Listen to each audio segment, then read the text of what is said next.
Bike glamour bike engine oil leak అవుతుంది మరి పైనుంచి. దాన్ని ఎలా చేస్తారో చూడండి.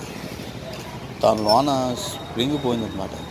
ఆ స్ప్రింగ్ అండ్ లెవర్ ఏదో పోయింది, అది చేస్తాను అనమాట. ఎప్పుడైతే మనకి ఆయిల్ నుంచి లీకేజ్ వస్తుందో బండి బోరుకు వచ్చే అవకాశం.